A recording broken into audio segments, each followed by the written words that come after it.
Nowadays, the Unreal Engine powers some of the biggest releases in gaming. The Final Fantasy VII Remake, Borderlands 3, the very recently released Mass Effect Legendary Edition, and of course one of the biggest games around, Fortnite. But 22 years ago, this engine was developed alongside the game it gets its name from, Unreal. Released on May 22nd, 1998, Unreal came to the masses as a Windows PC game that was something unlike anyone had ever seen. It certainly was unreal. In itself, it was a generational leap in the technology of its time. Today we're going to be taking a look back at the original Unreal, talking about how it came to be and how it left the Unreal Engine as its legacy. So let's take a step back, talk about the Quake Killer of its time, as we take today's trip down memory card lane.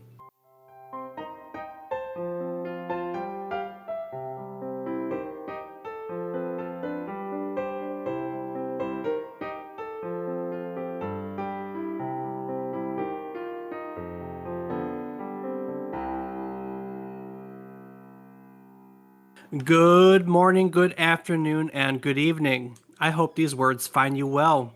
Hello and welcome to the 38th episode of our Video Game Nostalgia podcast. Each week we take a look back at one release during the current week in gaming history, and we talk about it. While doing so, we hope to teach you something new about the game, what it took from the world, or what it gave back to it. Today, we're going to be taking a look back at Unreal, originally released for Windows on May 22nd, 1998. It is the first in the Unreal series and is the first game to use the Unreal game engine, which is perhaps one of the biggest game engines in development today. As always, I'm joined by my co-host, who once gifted me a week-long vacation to Napoli, worst vacation ever, by the way, my brother, Rob Casson. Rob, what in the hell did I ever do to you? Years and years of mental torment. Was it years, though? Yeah, I guess it was years. I mean, yeah, at least like 11. Yeah, true statement. Well, how are you? I am well. How are you? Good. Good. Anything new going on with you since the last time we had a chance to sit down and talk? Nope. Can't think of anything new. No news is good news sometimes. That's what I like to say. Indeed. And yourself? I have foster kittens. I think that was a thing last time we sat down, though. I have a lot of foster kittens. Yeah, that you do. You do. Yep. But that's okay. We're going to get them into other foster homes. We're going to get them adopted out because that's what we do. What are you playing this week? What have you been playing in the past week? Did a little bit of American Truck Simulator. Oh yeah? How's that going? I mean, with the wheel, it's a lot of fun any other way, and I probably would hate the game. What's the draw to it? Just using a wheel and having a relaxing game instead of a racing game. Yeah, fair enough. What else you been up to? I have played, did a couple raids on Tarkov, and then, I did a little bit of Apex, and mostly just, actually not even mostly. I haven't done a whole lot, but I did do a little bit of RuneScape as well, as always. You just can't go wrong with some RuneScape. I mean, you can. By starting to play the game, you've already gone wrong, but I'm in at this point, so I'm not backing out. Oh man. Yeah, I guess that's fair. Okay, cool. Okay. So RuneScape and American Truck Simulator and what was the other one? Tarkov, Escape from Tarkov. Thank you. I tend to block Tarkov off. It's just the kind of game that damages me, my soul. Well, that'll happen when you're bad. So flippin' true. Oh man. Well, like I said, today we're going to be taking a look back at the first in the Unreal series. First game to use the Unreal Engine. I want to start by saying that it's going to be a bit of a struggle, to Unreal was it was a technological marvel. Unreal was a very, very distinct step up in the technology of the time. I mean, it really was. But most of those step ups were visual in nature, and so we're gonna try to give credit where credit's due, not using a visual medium for what is very much deserving of a visual medium. So if you ever get a chance, just as a side note, we're going to talk a lot about it, but hop online and look at some pictures, look at some video, watch some playthroughs. This was a pretty good game. So we're going to go back to, I don't even know where we're going back to. I mean, it came out in 98, so we're going back a few years sooner. Unreal was made together by two companies, Epic Mega Games and Digital Extremes. Digital Extremes is known nowadays as the developer of Warframe, which I've played extensively, but I don't believe you've ever played. Have you, Rob? I have not. Yeah, that's the game that my bestie is put countless hours in. Really cool game. Steve. Yeah, it's a really good game if you like being a space ninja. A lot of fluid movement. I actually think you'd like it because you really like action and fluid movement, like Devil May Cry. And I mean, it's not quite that good at the movement, but it really tries to give you that like parkour type sense type deal. Okay. So it's a good game, and it's got a really good community. And like all communities, the end game is fashion. So who doesn't like having to work to make their, in that case, it's called a Warframe, as gaudy as possible. That's the goal for all of us. Fashion frame. We call it fashion frame. But so Digital Extremes was making a game called Epic Pinball. It was made by Digital Extremes, and it was published by Epic Mega Games. They were also working on the Jazz Jackrabbit series, which was an early platforming series from this era. But along the way, they came together to make Unreal. And at the time we had the Quakes. I mean, this is right in the time that you had the Quakes and the God, what else did you have? The Dooms of the world. Doom would have been 95, Honestly, Doom was a big influence of this game. The guys played a whole lot of multiplayer deathmatch working into this, but there was a lot of influences. Perhaps one of the most fascinating things about this, and I won't beat the development too much, there's a lot of really fascinating stuff on the development, but this was one of the earlier games that did virtual development. So, for instance, when they were looking for people to the lead animator, okay? They found the lead animator through some work he did online and started working with him, and he worked on this game for 2 years before he actually came to meet the rest of the team, which is something that I feel is very commonplace. Like we would nowadays would go, oh, that's just the way it is, But back then, we're talking 96, 97, the internet is in its infancy. To think about the fact that they were doing this remote development back then, honestly, it's something I didn't know, and it kind of blew my mind, to be honest with you.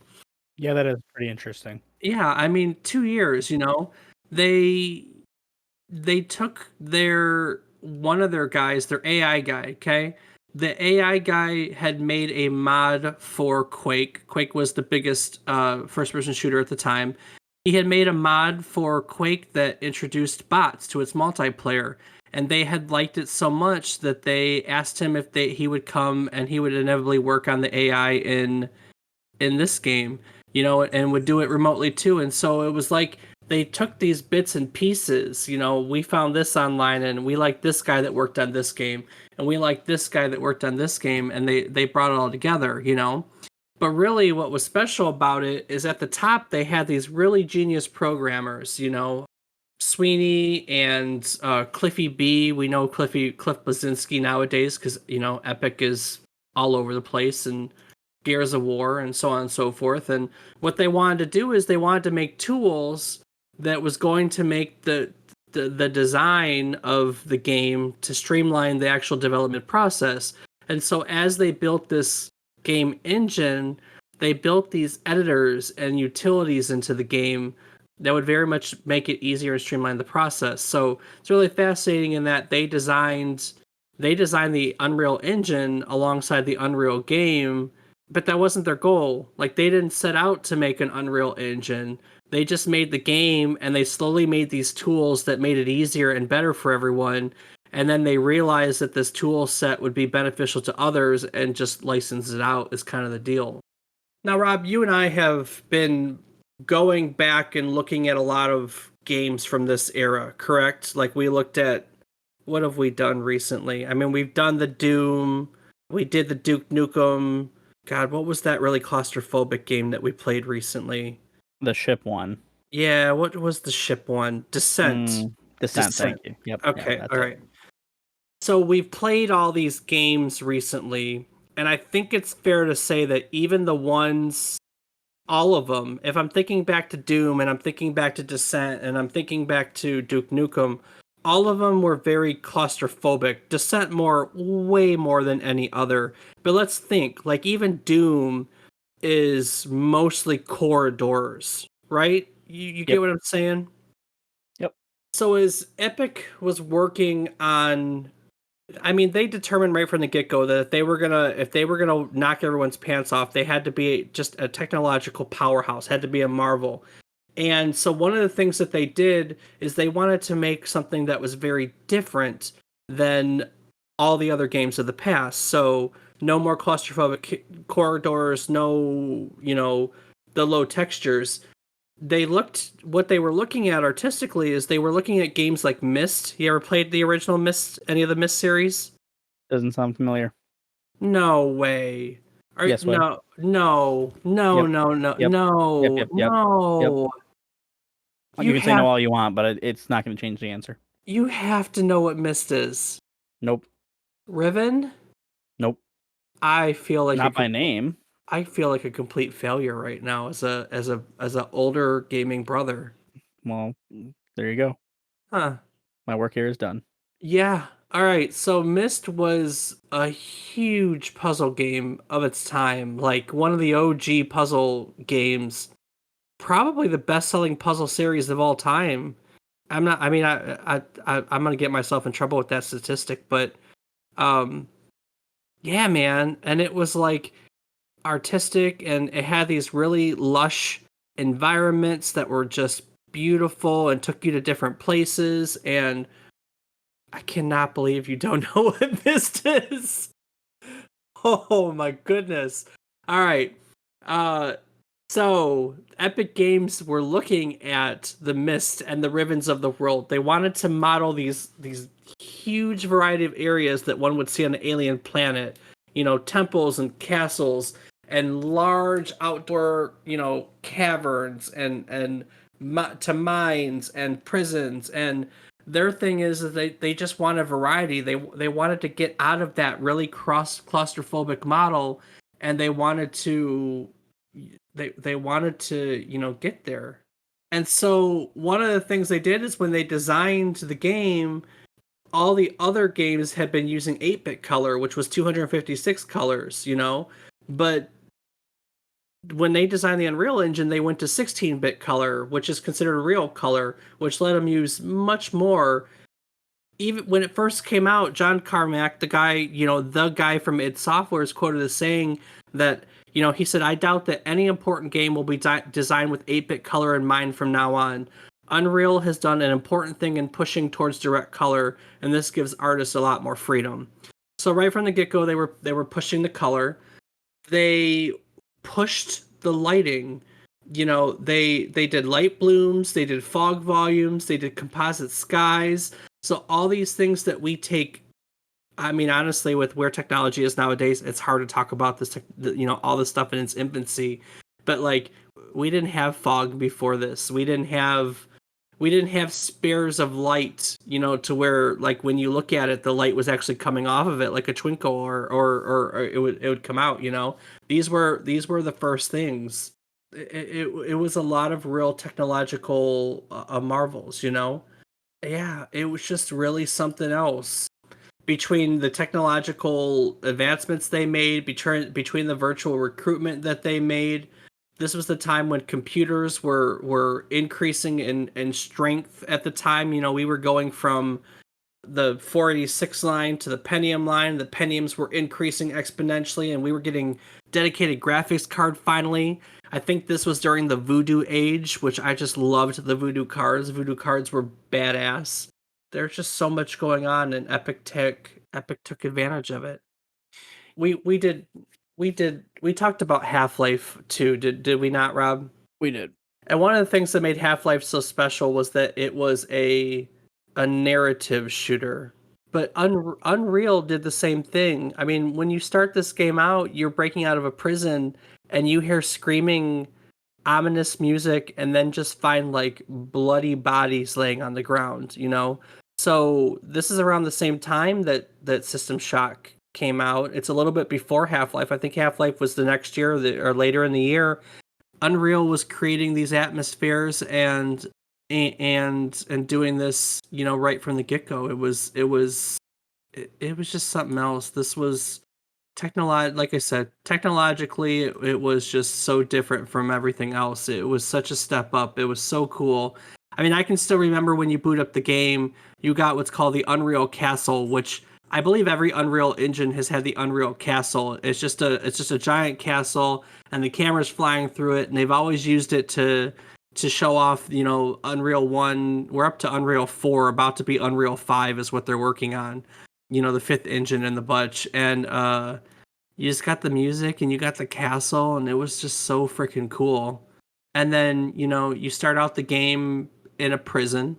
Start off the game in a prison and you break out of it, and then you have just this open, lush alien world. It's akin to like, I think I've talked about like Fallout 3 when you first come out of the vault and the whole world opens in front of you, and it's just kind of awe-inspiring because you realize how big of a game you just walked into. And that's kind of what walking out of the first prison into Napali was like. It was kind of the same effect, but 1998 style. Rob, would you believe that they were going to make this for the Nintendo? We talked about it last week, the 64DD. Remember we talked about the disk drive previously? Yeah, I honestly had no idea that was a thing. So it would have been really interesting to have had this for that. Well, it got canceled because the DD never got released from Japan, so they decided not to bring it. They were also going to do a Dreamcast port, but it was canceled too. Uh, Lame. I know, right? It is pretty lame. But yeah, so a lot of really good things. Virtual development, virtual recruitment, pushing forward technologically.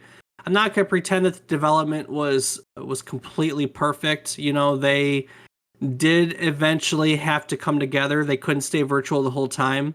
And originally it was supposed to only be a short-term thing, but they came together and had to work, I think, a year or a little bit over a year to get the game done. And they were under a lot of pressure at the end and had to make some really tough decisions.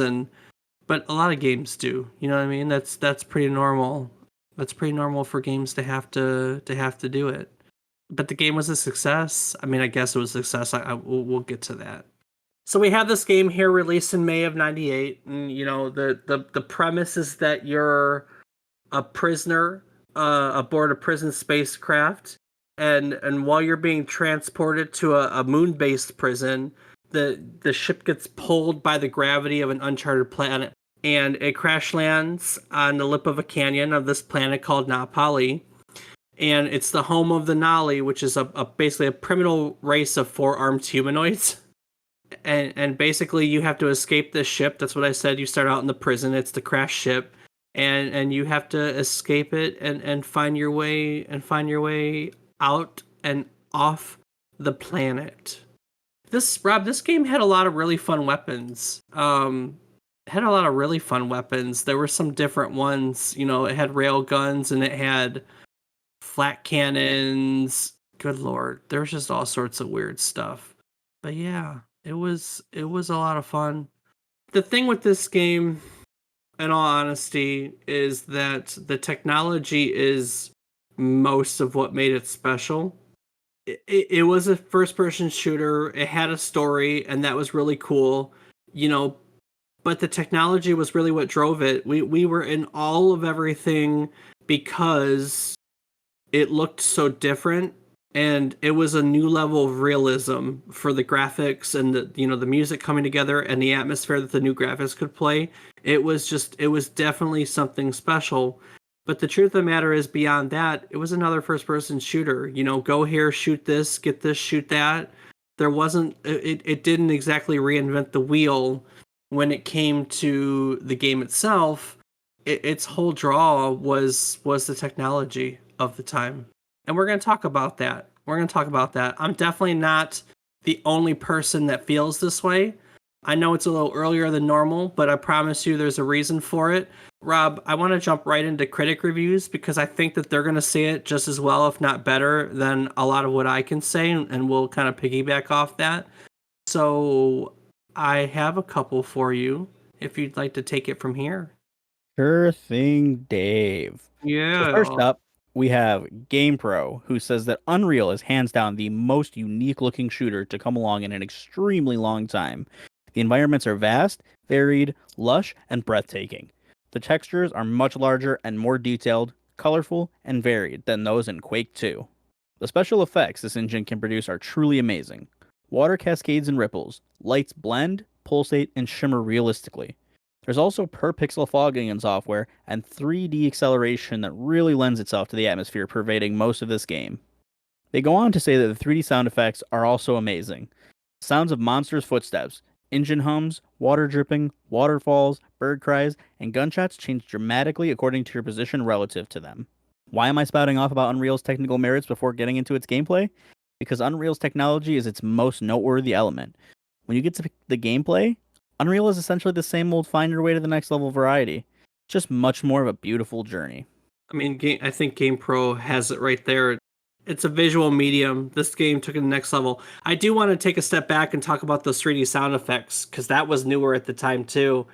Nowadays every computer has a 5.1 or 7.1, sound card. Even your most basic codecs are that. But that wasn't the case back then. I remember that I owned a Sound Blaster Pro. I owned more than one Sound Blaster. You had to buy special sound cards to take advantage of stuff back then. When I built the computer that I went away to college with, it had a Sound Blaster. Specifically, I had a surround sound speaker system for my computer, and I had bought a sound card that could specifically take advantage of it to do 3D sound. And this is about that time. I was 98 would have been high school, my first year of high school. So, but let's talk about what it said. When you get to the gameplay, Unreal is essentially the same old find your way to the next level variety. It's just much more of a beautiful journey. How many games is that the case for nowadays? You get what I'm saying? Like, we get a lot of shooters that's really the case. Or do we nowadays? I I feel that there's some variety in games. What do you think, Rob? I mean, I play a lot more of the like PvP competitive variety and like the battle royales and things. So they don't really have that find your way to the next level unless you're talking literally like your like in game level. But for most of them, that doesn't really have a whole lot of effect on stuff. So it's not like oh you have to go to this location, beat this boss, collect this key, and then you're on to the next level. I don't play a lot of games like that, but I probably would think that there are still some that are like that, but for the most part, there's a lot more variety because it takes a little bit more to keep people's attention. Yeah. Well, I mean, let's take a look at the last two games that I played. They're not necessarily first person shooters, but I wrapped up God of War and I played the Last of Us series before that. Um, I, I mean, you could honestly say a lot of those are find your way to the next level variety. They just are set in different places. The gameplay is obviously they're slightly different. One's more melee, one's shooting, but I think it's almost an unfair comparison because I think a lot of games are going to be find your way to the next level, and what sets them apart is how you do so. Maybe how they look. Atmosphere is a lot of stuff now too, so I do not know. All right, take the next one. What did GameSpot have to say? They had to say that difficulty in reviewing a game like Unreal is keeping in mind what has come before it, while at the same time allowing the game to flesh out its own sense of style and gameplay. Unreal is not Quake. The look is different, the feel is different, and what gives Unreal an edge is how these differences, while not always positive, distinguish it from the legions of other 3D shooters. I want to say that at the time, Quake was the shooter. I mean, Quake was the game that everyone was playing. This is years after Doom. Doom was 95. This is 98. We had kind of moved on. I think Quake was 96, 97. I mean, it would obviously have to be, but Quake was the game. The marketing around this game marketed it as a Quake Killer. Hell, the box, if you ever find a picture of the box, go and look at the box. The box actually has a quote from a game reviewer that says this is the next Quake Killer. So everyone, we've seen this time and time again when we talked about Silent Hill. Everyone wanted to compare Silent Hill to Resident Evil. We've seen lots of games that get compared to other games, and this was definitely the case here. Because everyone wanted this to be the Quake Killer, so you're gonna see that time and time again. What else did GameSpot go on to say? They went on to say that as far as the game itself, the graphics are incredible. Unreal has the best graphics of any first person shooter, and possibly of any game to date. The palette is bright and varied, while the textures are intricate and well defined. The quality of textures deserve high praise. They help create environments that really take hold of you. The levers, Levers, I like levers. the This game levels had are so it had levers. This game had levers. It's cool. yeah. The levels are so detailed and distinct that it's easy to distinguish one level from all the others, and you won't confuse the prison spacecraft or the Nali village. In conjunction with the graphics, the level design is advanced and complex. The mix of wide open spaces and cramped hallways is refreshing. As far as graphics go, you just can't beat Unreal's immersion factor.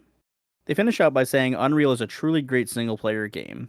It's hard to say whether it will stand the test of the first person action shooter wars and become a classic in and of itself, but it will definitely have to overcome the lack of a decent internet experience if it wants to obtain any more accolades. But apart from that, it offers as much as you could possibly want from a game in this genre. Yeah, so the original Unreal didn't really win the multiplayer droves over. It wasn't where the development focus was. It wasn't a great game. That would change later, honestly, with the Unreal Tournament release, which focused on the multiplayer aspect of it and would become one of the earlier esport whatchamacallits, but we're not talking about tournament right now. It's hard to say whether or not Unreal is a classic. I think it is, but I don't really feel like it has a place anymore. There is no Unreal. People don't still play Unreal. People don't talk about Unreal. We know the Unreal Engine, which is where its legacy lies, and again, we're going to talk a little bit more about that, but I don't think the game series, I think it's recognized for being the technological leap at the time, but I really don't think that the game in itself is a classic. Not in the same way we've talked about a bunch of others that are classics. You get what I'm saying? Yeah, it's a classic that's not a classic. Yeah. I mean, there's some games that have just kind of beat the test of time. We talked about what Legend of Zelda Ocarina of Time. People are still scrambling to play that, but no one's really scrambling to play Unreal that I know of, at least. Well, you just know the wrong people, Dave. That's probably true. Speaking of people, let's move on to another critic review. What did IGN have to say at the time? They had to say that Epic Mega Games has been tinkering on the Unreal project for years. Literally. We won't release it until it's ready, they said. Well, it's out, and boy is it ready.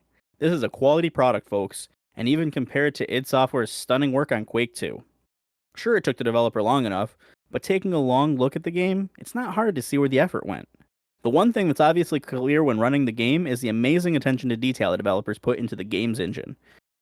Lighting isn't just an ooh, neat effect here, although it is implemented a bit gratuitously. It sets the mood perfectly, and in some cases, as with dark rooms and flickering wall panels, it becomes an integral part of the gameplay. The problem is, players who want to get their hands on the game need to have a cutting edge system. And of course, while 3D acceleration is always encouraged in this game, with all of these effects going on, it's a necessity. Because the developers covered all the bases, an incredible 3D engine, single player, and multiplayer modes, as well as an open editor, it's not hard to conclude that Unreal is the finest first person shooter so far. The only problem now lies with other developers who now have to top this one. Unreal is going to be one tough nut to crack. They cracked Unreal. They definitely cracked Unreal. On the single player first person shooter, when Half-Life came out, that was pretty much it for this. It took a back seat to that story. I will say that its multiplayer success continued on when they released Unreal Tournament, and those went on for a while as the early esports scene. But Unreal is Unreal as a game.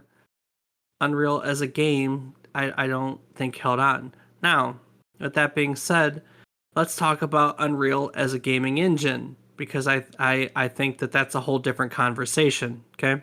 Okay. I wanted to prove something going into this, because I wanted to see what the top selling games were for every year and find out how many of them use the Unreal Engine. But of course, the top selling game of every year is usually a Call of Duty game, and Call of Duty uses their own internal engine. So, on a cursory glance, it shot it right out the window. But that's not to say that Unreal hasn't had some successes through the time. Back here in this time, the first Unreal Engine 1, we had. You know what? Let me talk a little bit about what Unreal Engine is. So, for those of you that aren't aware of what a gaming engine is, it's basically the framework upon which the entire game is designed.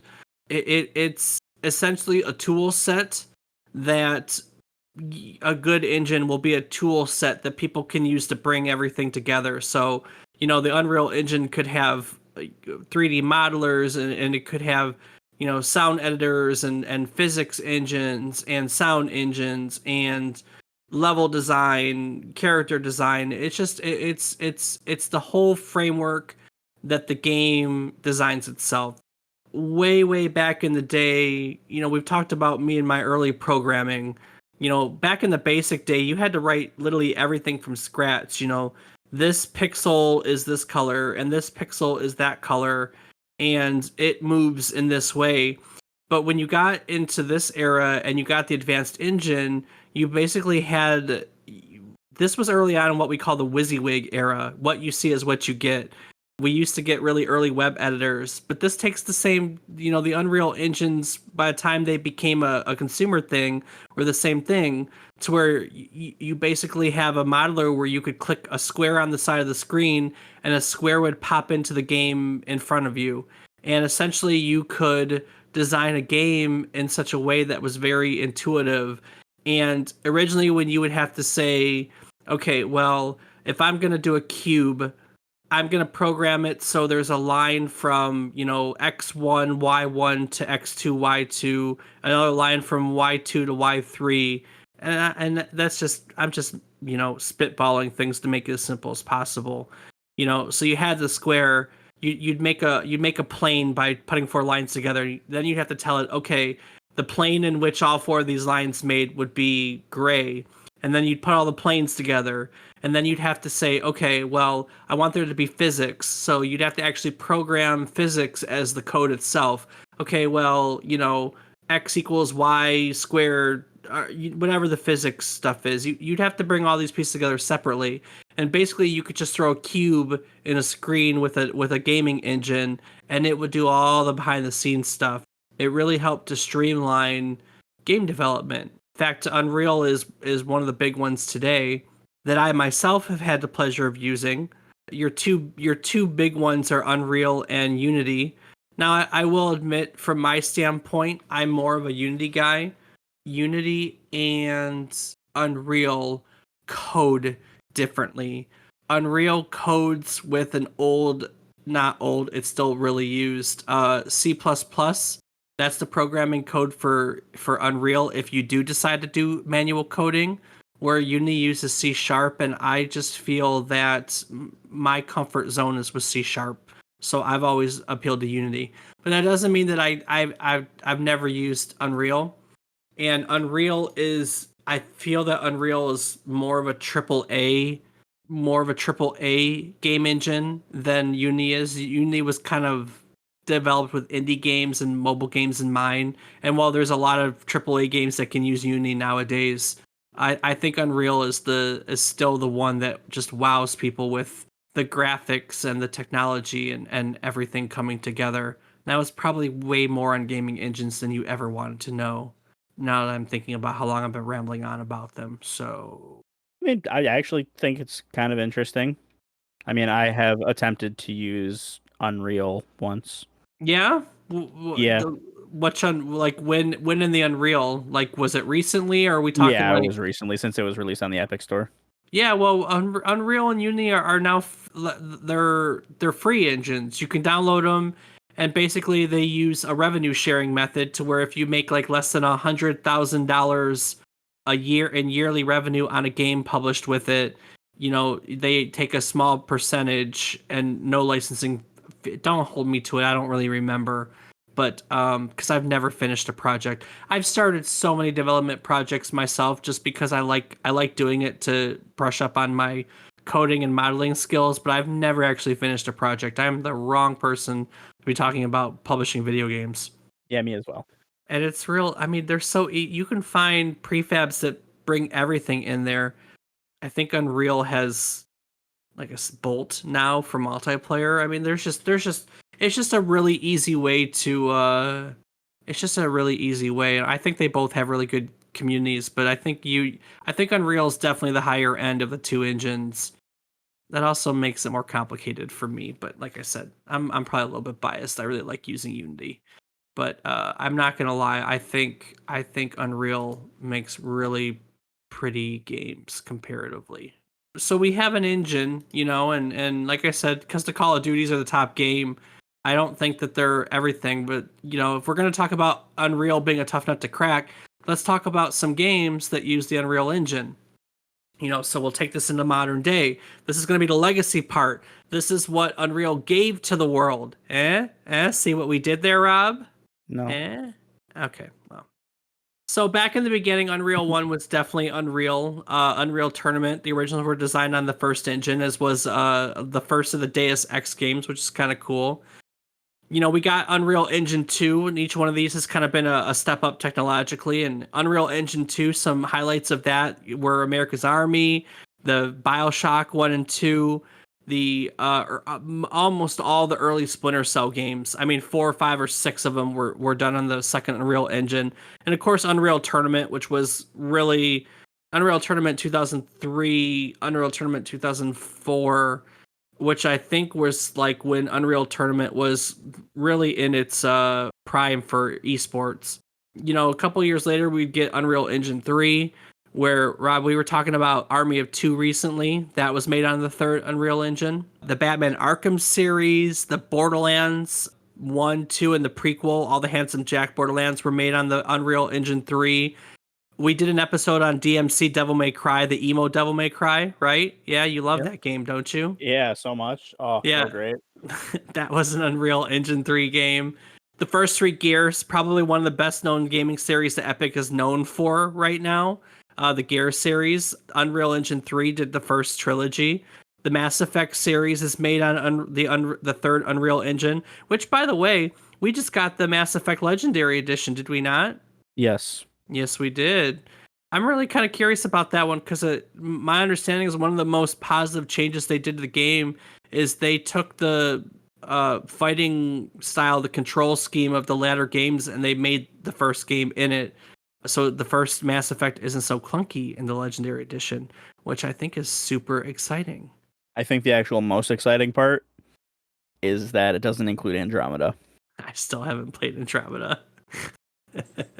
we forget about that. I bought it, I just never played it. Mortal Kombat was on the third engine. Rocket League, our obsession, on the third engine. Tom Clancy's Endgame, Rob. Oh, you love Endgame. that's such a good game. I know. I know, man. You love it's such an obscure game and you love it. And then the XCOM, early XCOM, or I think middle XCOM series are on the third engine. And then we get to the fourth variant, which is where we are nowadays. A lot of really big popular games are on it. Rob, you've been playing Ace Combat 7 recently, have you not? No. Not in the last week. You've played Ace Combat recently, haven't you? I played it once so far, like 2 weeks ago. But yes, Right. yeah. Yeah. That's Unreal Engine. Ark, you play a lot of Ark. Never played that game in my life. Borderlands 3, you play lots of Borderlands. Your bestie's obsession, Kakarot. Kakarot's an Unreal Engine game. Carrot cake, Dave. Carrot cake. It's carrot cake. The Or big Christmas one, Stewart. the big one, Fortnite, and the other battle royale, PUBG. Those are Unreal games. Kingdom Hearts is an Unreal Engine 3. Star Wars Jedi Fallen Order, the Tony Hawk reboot, and my other obsession, Satisfactory, is Yes. on the current Unreal Engine. Like I said, it's a lot of AAA games use the Unreal Engine. It's used to develop a lot of really excellent games nowadays. And while the Unreal series may not have extended itself, to the current gaming zeitgeist, I feel that Unreal itself is still very much alive in its engine. Which, let's be honest, that was what its draw was at the time. Not gonna pretend Unreal wasn't a good game, but we all kind of were. We were so in love with the technology that's what it obscured everything else. You know what I mean? So it's kind of fitting that its technology is where it still lives to this day. You get what I'm saying? Yeah, I do.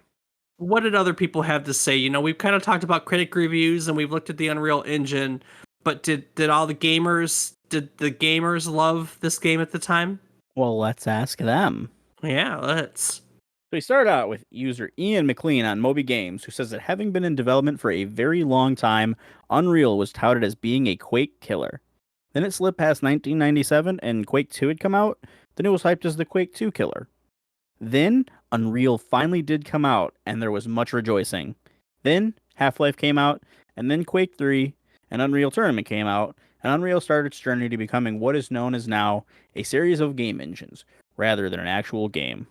You see, the idea of Unreal being the Quake 2 killer was never anything more than a narrative conjured up by the gaming media. At a glance, you could see why.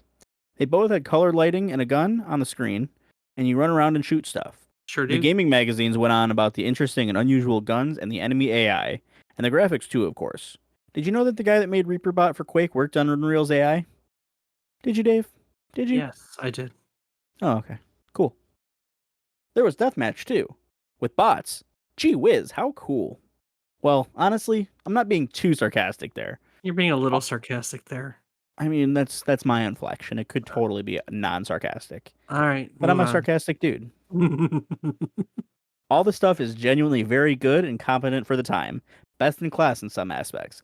But that's not the meat of what made Unreal special. Indeed, if it had only succeeded on the usual PC Games magazine review criteria alone, it certainly would be a very forgettable game today. And it kind of is. Moving on. What else does he go on to say? Well, he goes on to say that, put simply, it's Unreal's ability to provoke awe in the player that is unmatched by any title that came before it, and no other title in the FPS genre could come close to matching it, arguably until perhaps Halo, released 3 years later. It sounds strange to say, but if there was a single word I'd use to describe the general mood of your journey through Unreal, it would be majestic. Were it not for the mantis trying to clip your head off, or the scars who are all too happy to flay you with their enormous retractable blades, Napali would be a beautiful place for a holiday. That whole concept that no other title in the first-person shooter genre would come close to matching it until Halo 3 years later is kind of hard because we got Half-Life in between. I do think, though, that Unreal did big open spaces better than anyone at the time, and I guess I agree in that respect. There wasn't another game that would open up and just leave you in awe of how just big the world was until you got to Halo. Till you got to Halo in 2000, was it 1? Yeah, it would have to be 2001 with the Xbox. So I guess I'll give them half points on that. Not Pali would be a nice place for a holiday if there weren't enemies trying to kill you. Trust me, I know personally, so it kind of sucks. Yeah, I'm sure. All right, well, what else we got? What else do users have to say? Well, next up, we have user Caddy B on Moby Games, who says that back in 1998, Unreal looked like no other game anyone had ever seen. It surpassed Quake 2 visually, and was one of the few, quote, Quake 2 killers, end quote, to turn a few heads. The engine was brilliant in its design, ran silky smooth even on older computers, and looked good regardless of quality. This tradition is continued today on each iteration of the engine. Looks great and plays great, even on slightly dated computers. The tech was always the best part of the game. We've said that a lot, haven't we? Yeah, no, I don't think we have. I don't think we've covered that yet. What else did he have to say? He says that the problem with Unreal is it simply doesn't hold up. While some shooters stand the test of time, others simply lose their charm or playability in the modern world. Unreal falls into the latter category and is not given much attention anymore. And when replaying the game 11 years later, it's not hard to see why. First of all, the map design is a bit haphazard. Maps are a little too large, lack complexity, and get redundant and repetitive. While the omission of key hunts and switch runs may please some people, The levels feel like they are on rails, and after a while, you'll just want to get off the ride. Despite its bizarre weapons, it just isn't fun to shoot the monsters. Seeing as there are only 6, excluding the annoyingly creepy bug things and wall huggers, there isn't much to shoot at, and it gets boring and repetitive only about an hour in. A shooter that makes the task of blasting monsters seem boring simply isn't worth playing. The enemies in this game were bullet sponges too. Like they didn't. It's not like you shoot them once and they die. Like you had to shoot them and shoot them and shoot them and shoot them, and that was kind of weird too. All right, what's up? Who's next? Next up, we have user Eremiel on Metacritic, who says that the game, in my opinion, has the best and most effective on-player atmosphere first-person shooter game ever. Right from the start, even on menu, you feel lonely, depressed, and scared. I feel Great that all the feelings. time.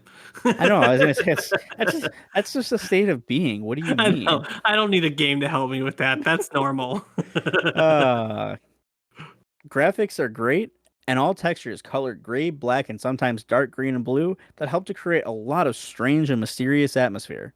Also, the music is amazing. Most of the times, with the help of great level design and atmosphere, push you in an endless nightmare of being alone among the monsters. You will find some PDA during the game, usually beside a dead body that is. With reading it, you can feel deep inside how miserable and lonely that guy was before dying. This guy really is laying into the lonely Hey, and buddy, do you need some miserable. help? Yeah, I know. Gosh. Guys, reach out to us if you need some help, Eremiel. Yeah, they finish up by saying that I can't say enough about amazing things that happened to me during playing this game. You should experience it by yourself. Man says he can't say enough about amazing things that happen to him, but his review's all about how life is miserable, drab, and not full of anything. Maybe that's what makes it so fun. Well, Rob, I have one more review for you, and I do believe it is the highest of all honors. Yeah, I'll let you read this one. Although, I'm going to start out by saying this is from user Jesus H. Christ on Metacritic. So I'll at least take that Jesus from you, fucker. So Jesus says, if you're a fan of games like Quake and Half-Life, you need to give Unreal a shot. It's got the same fast-paced action with nothing to interrupt it at all, no cutscenes or overuse of scripted events. It's also got a long campaign that'll leave you playing for hours upon hours, and the planet of Na Pali is the perfect, beautiful, and atmospheric setting for this game. So high praise from the J-Man himself. You should play Unreal. It's on Steam for the Unreal Gold, which has, I think, it and the DLC, which was called Return to Na Pali. Basically, at the end of the game, Rob, you get off and onto like the ship. It loses power in the atmosphere, and you're at the end of the first game, you're like left drifting in space. And then in the second one, you get dragged back and have to fight your way back through the planet. It's really, really great, huh? Sounds great. High praise. Well, I think that's about all I have to say about Unreal. It was fun to revisit. I'm not gonna lie. Would you say that it was unreal? You know, it doesn't age well in my opinion. It didn't reinvent the wheel. It doesn't do anything special. It's fun to play. It's fun nostalgia. I'm not gonna lie. I do remember when this came out. I remember how much it flippin' pushed everything. I mean, games at this time, all of them pushed computers to be better. I mean, I really do believe that if it wasn't for PC gaming, computers, we wouldn't be where we are with computing. I think that games pushed it.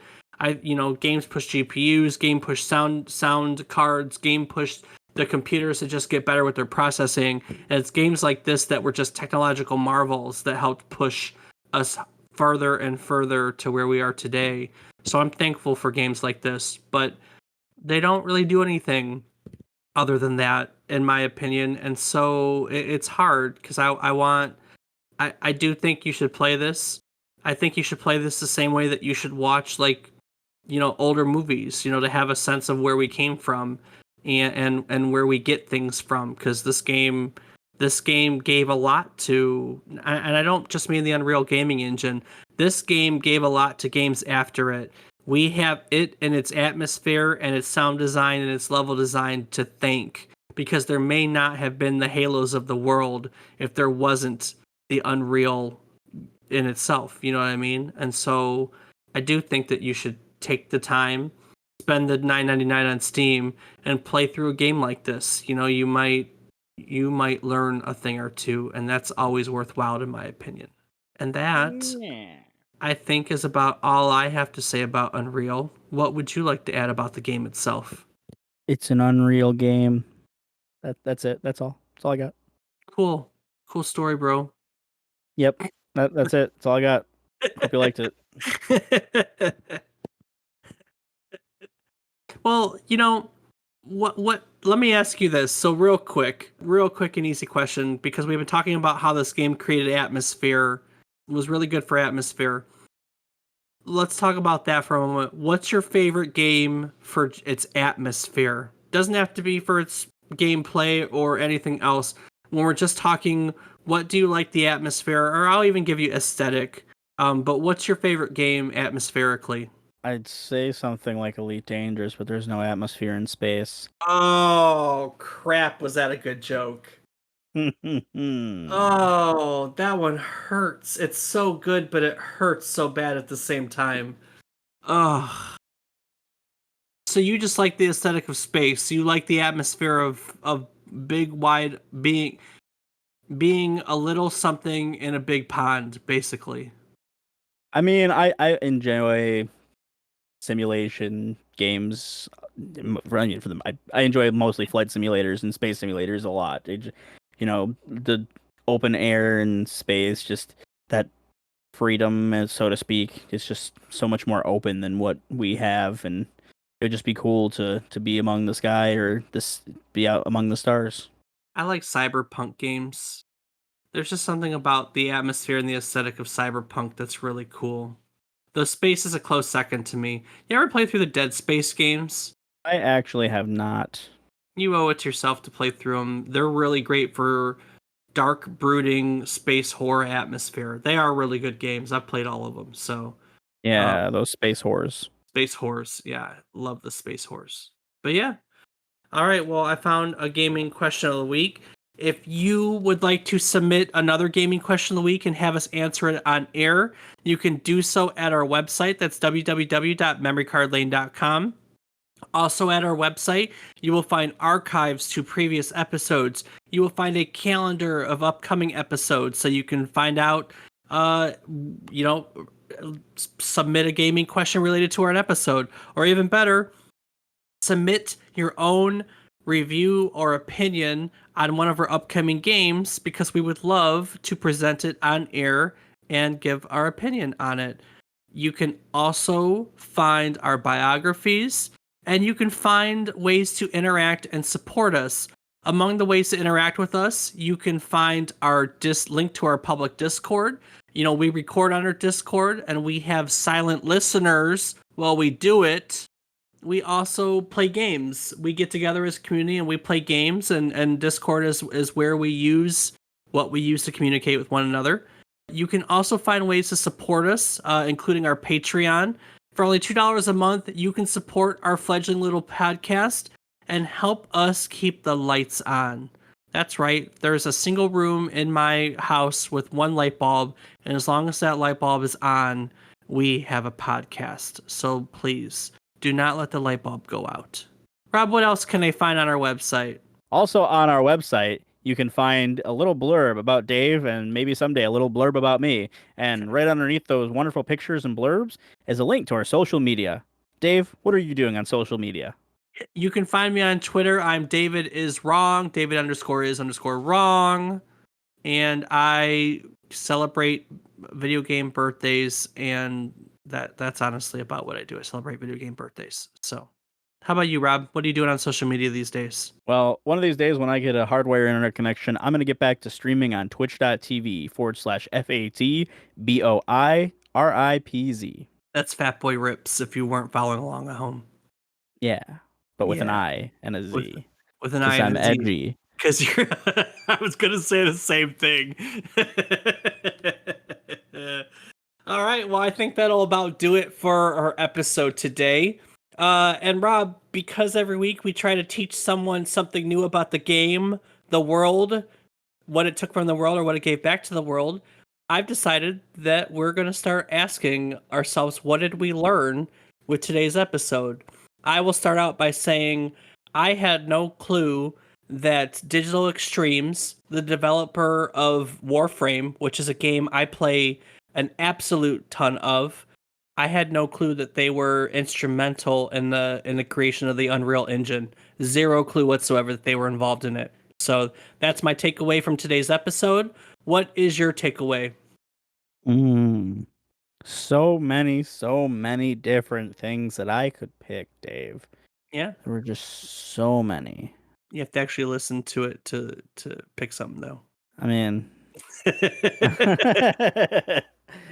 ah, good joke, good joke. No, I mean, honestly, I guess I didn't realize, like, and I know that this is kind of just like knowing that the game exists, but hearing all of the development and things, I didn't really know and understand that Unreal's engine had been developed because of this game. I thought, it was just like they developed it and then stuff was made off of it. I guess I didn't realize that it was actually the opposite, that the game was designed and the engine was used for other games, you know? Yeah, they kind of did it in tangent. They created these tools to create the game, so the engine and the game kind of came together basically. So, Yeah. and now they make a butt ton more money on the engine and the Epic Store, which I don't. I know. Trust me, I know that's so controversial. We could all do an entire episode on the Epic Store, but the truth of the matter is they're not going anywhere.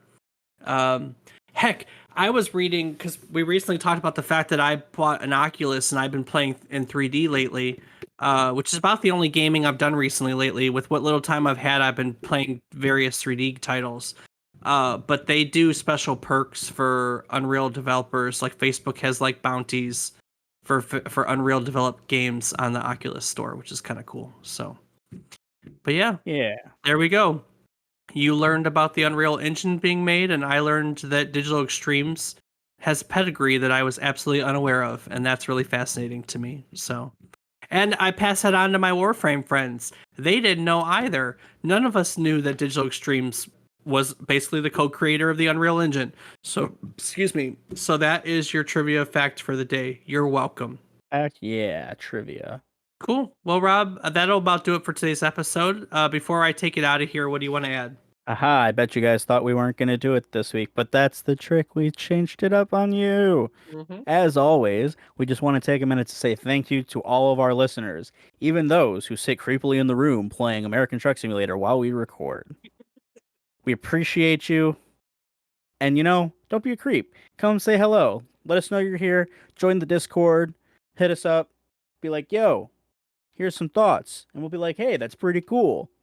Thank you for listening. You do know that they literally can't like pop into our podcast and interrupt recording though, right? Well, yeah, I know that, Dave. Okay, I'm just making sure. I mean, what else do you want him to do but sit creepily and drive trucks while we talk? He's basically listening.